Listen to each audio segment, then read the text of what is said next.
Hi అండి అందరికి. ఎప్పుడైనా సరే ఇంట్లో కూరగాయలు లేనప్పుడు ఇలాగ సింపుల్ అండ్ ఈజీ ప్రాసెస్ తో ఒక్క పప్పు ఉంటే చాలండి, ఇలా చేసేసుకోవచ్చు. ఇది మా అమ్మగారు అమ్మమ్మల కాలం నాటి వంట. చాలా చాలా టేస్ట్ గా ఉంటుంది. ఒక్క పప్పు వేసుకొని ఒక్క ముద్ద ఆవకాయ పచ్చడి వేసుకొని నెయ్యి వేసుకొని, ఈ ఎండాకాలం కదా ఆవకాయ పచ్చడి కొత్త ఆవకాయ ఉంటుంది, దీంట్లో కలుపుకొని నెయ్యి వేసుకొని తింటే సూపర్ టేస్ట్ అండి, నోట్లో బ్లాస్టే.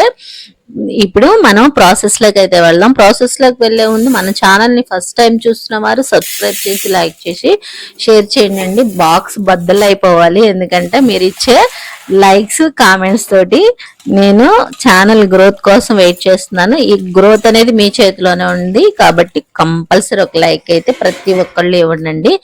ఇప్పుడు మనం ఒక కప్పు పప్పు అయితే తీసుకున్నాము, కందిపప్పేనండి ఇది. కందిపప్పు తీసుకొని చక్కగా కడిగేసుకొని నీట్ గా ఒక పెద్ద లోటెడ్ వాటర్ అయితే పోసేసుకోవాలి. ఒక కప్పుకి కరెక్ట్ గా మెజర్మెంట్ అండి, అది సరిపోతుంది. ఈ పప్పు అనేది జోరుగా ఉండకూడదు, మెత్తగా ఉడకకూడదు, 90% ఉడకాలి. ఈ లోపు మనం మంచిగా కొబ్బరి అయితే చక్కగా తీసేసుకుందాము.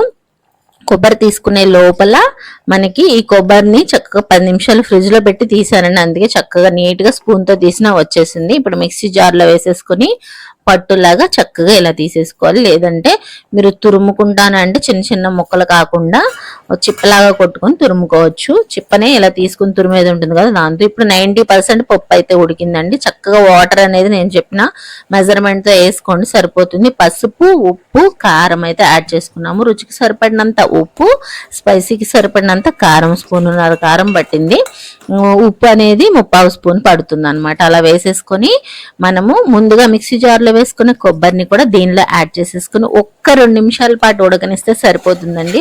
వితిన్ 10 minutes లో ఎటువంటి కూరగాయలు ఇంట్లో లేనప్పుడు ఇలా చేసి పెట్టేసేయండి. ఇంట్లో పిల్లలు ఎండాకాలం కదా, ప్రోటీన్ రిచ్ ఫుడ్ అండి, వాళ్ళు ఆడుకొని వస్తే ఇది పెట్టండి. మంచి protein rich food plus taste గా ఉంటుంది. ఇప్పుడు తాలింపు కోసం కొంచెం ఆయిల్ అయితే వేసుకుని ఆవాలు, జీలకర్ర, ఎండుమిర్చి, వెల్లుల్లిపాయ, కరివేపాకు వేసేసుకుని వేగనిచ్చేసిన తర్వాత ఆ ఉడికిన పప్పుని దీనిలో వేసేసుకోవాలి. ఎటువంటి ఎదపాల్సిన అవసరం అయితే అస్సలు లేదండి, చాలా చాలా టేస్ట్ గా ఉంటుంది. ఇది అమ్మమ్మల కాలం నాటి కొబ్బరి పప్పు రెసిపీ అండి. ఇది వరకు కాలంలో నువ్వు పప్పు నూనె వేసుకొని ఇలా తినేవాళ్ళు, చాలా స్ట్రాంగ్ గా ఉండేవాళ్ళు మన వాళ్ళు అందరూ.